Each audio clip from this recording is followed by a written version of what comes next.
guys, it's Justine with Debt Free Millennials. We are coming at you live from the NIFI booth here at FinCon, and guess who I have with me today?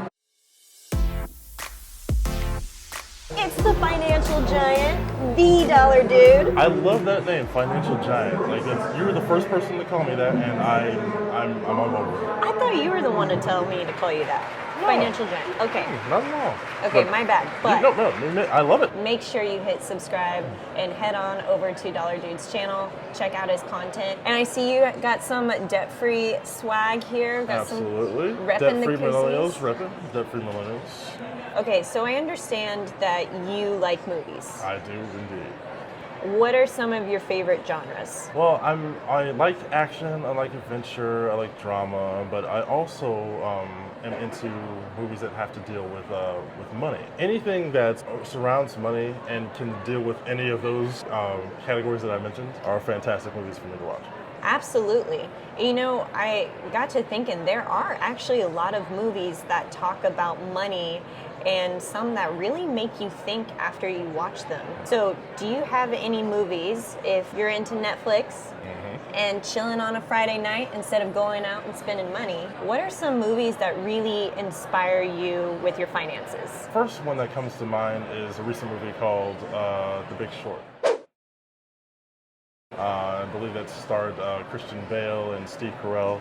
It was about the 2008 financial crisis, and you might say, well, how does that inspire me to be good with money? Well, it shows what can happen when you're not good with money, when you're not prepared for the financial crisis, and how it can, devastate the lives of people who, thought their finances were completely fine, and thought that, debt was a normal part of life, and they were just coasting along, and then all of a sudden, something that's out of the blue, something that affects us all worldwide, and all of a sudden most of their money is gone and they don't know how to handle it. You know, a lot of millennials during that time, we were in college and we weren't having to deal with the housing market crash, but our parents were. Absolutely. So knowing that and seeing that through this movie was really eye-opening for me too. So definitely check that one out. Yep, most definitely. What is another movie that really inspired you? I don't know if this counts, but I recently watched a documentary called Broke,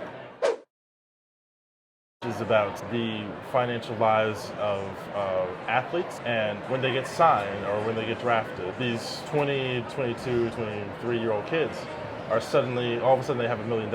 And no one's taught them throughout their whole lives how to handle, of course not that amount of money, but any amount of money really. Some of these kids don't know how to handle a checking account. Some of them have never seen more than minimum wage, and all of a sudden they have $1 million in Ferraris being thrown at them.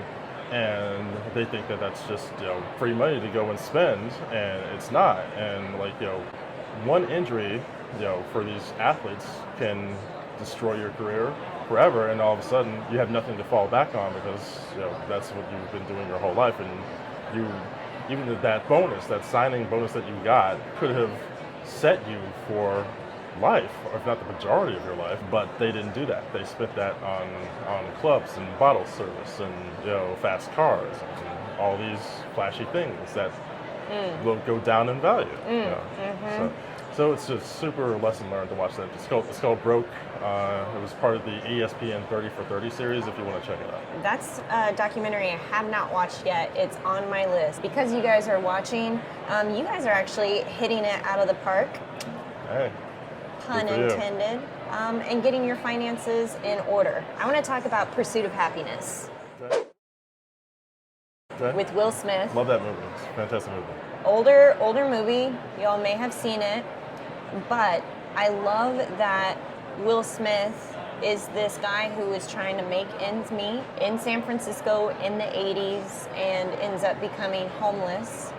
And so talk about what that means in terms of humble beginnings, really valuing a dollar.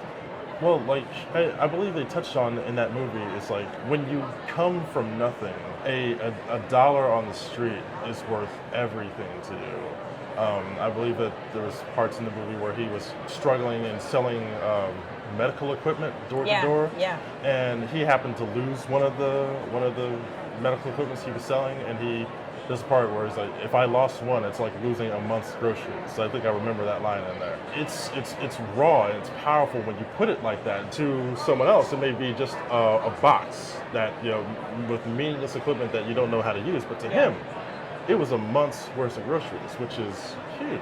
And to know that that movie is literally the ultimate living paycheck to paycheck example, where he's trying to provide for himself and his family and make something better. So it was actually a really motivating and inspiring story, because at the end it was like, I can do anything. Right. If I put my mind to it and I'm able to take these steps forward, I can change my financial future. It's in my DVD collection. Do you still have DVDs? I still have DVDs. I still play DVDs. Not often, but I still have them and play them. You never know Yeah. when an internet outage happens. DVDs are there for the rescue. Absolutely. Okay, so the last movie I want to highlight, and I don't know if you've seen this one. This one came out, I think, in 2009, Confessions of a Shopaholic. I haven't seen that one. What's that about? It's a rom-com, but it highlights this girl who is obsessed with shopping. She has a shopping addiction. So she ends up spending all of this stuff, putting it on her credit card, and so she has massive amounts of credit card debt. And then somehow she gets a job working for this savings magazine, like a financial magazine. So she talks about debt as a columnist, and nobody knows her secret, that she actually is really terrible with money. So it kind of highlights her journey, and there's a little bit of a romance involved. But it got me thinking about this idea of consumerism and how much that is just infecting America and millennials too, don't you think? Yeah, most definitely. It's almost like an epidemic where like millennials and people that are not necessarily millennials as well fall into this of like, I want what my parents had at this, like when I was growing up with them. But they don't realize that it took them, 30, 40 years to get to that point. It's like, I need the big stereo. I want a big stereo, and I want a flashy car, and I want this, and I want the big house with the fountain outside or whatever, and the pool in the back. That stuff takes time and hard work and dedication to earn. And people, and millennials especially, but everybody, are trying to supplement that with debt and credit cards to try to arise to that level of status when it's false, it's fake, and it's as you said, like, no one knows that she's actually terrible with money in the movie. I've seen people who live it every day from what you just said. Absolutely.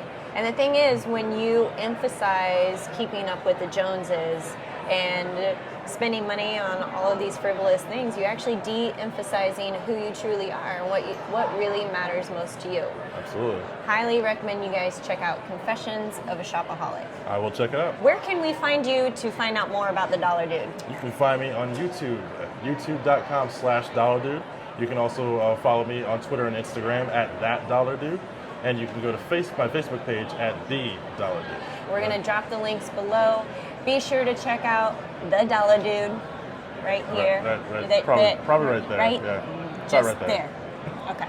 As always, if you like talking about all things millennials and money, be sure to subscribe to the Debt Free Millennials channel. Hit that bell notification so you never miss another video from me, and we will catch you next time.